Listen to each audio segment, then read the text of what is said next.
Hi, I'm certified nutrition consultant Catherine with Foods That Heal You and Foods That Heal You CBD. And in this video in our sleep series, I'm going to be talking about menopause and how it can affect your sleep and what you can do about it.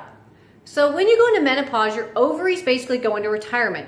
They're going to produce less estrogen and less progesterone. What's supposed to happen is your adrenal glands are supposed to pick up the slack and produce the small amount of estrogen and progesterone that you still need. For example, progesterone is actually a sleep-producing hormone, so you need a small amount of progesterone.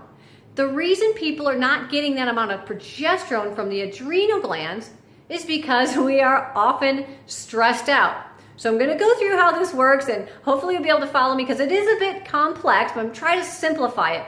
So basically what happens is the adrenal glands, like I said, are supposed to produce that progesterone that's going to help you sleep and help with other things, right?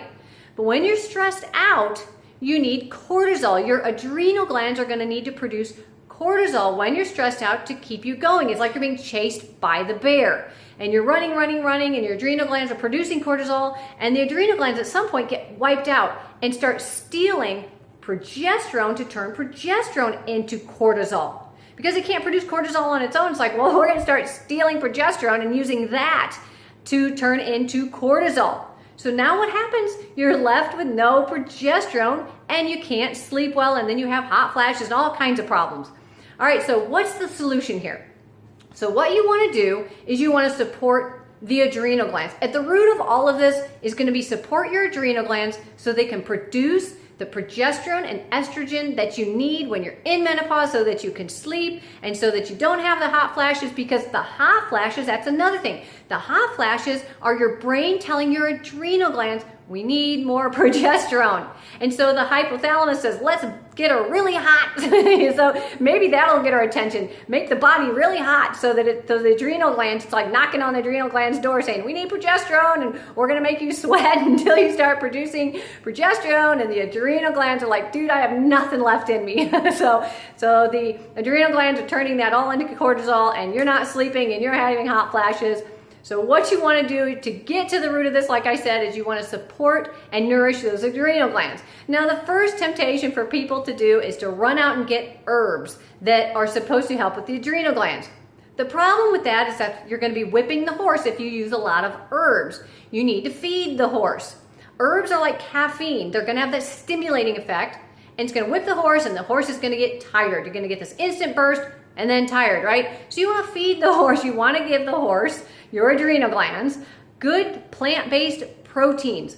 Eliminate sugar. You need fiber. You need potassium, magnesium, B vitamins, vitamin C. So you need a full spectrum of good nutrition. And what I use personally, and B vitamins are top of the list, B complex, but I don't recommend going out and buying a bottle of pills. They can be made of sewage, they're synthetic, they're not whole food. So I use all-in-one daily organic greens. I have this on my website, foodsthathealyou.com, but this has got food-sourced B complex in it. It's got food-sourced vitamin C, because you're depleted of vitamin C and B vitamins when your adrenals are stressed out. So anybody who is stressed out, whether you have menopause or not, you really need to support your adrenal glands, because that stress is going to deplete your minerals. This has minerals in it.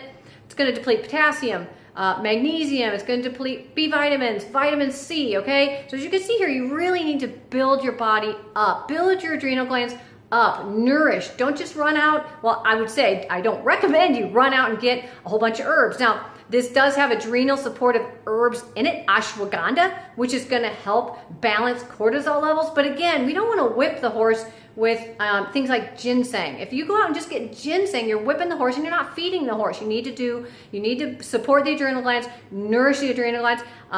Unrefined sea salt is another thing that's greatly depleted when you're stressed out.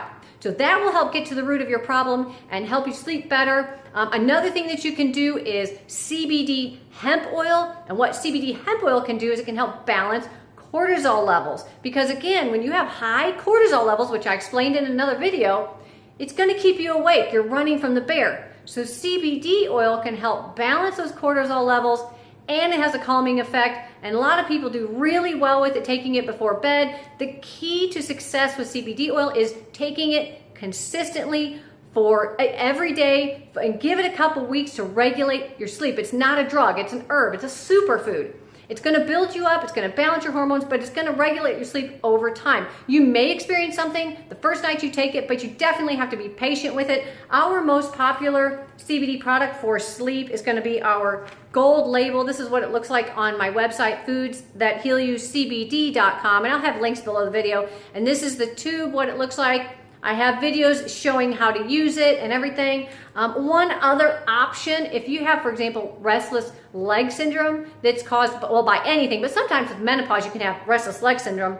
I like to use the cooling muscle rub with CBD in it.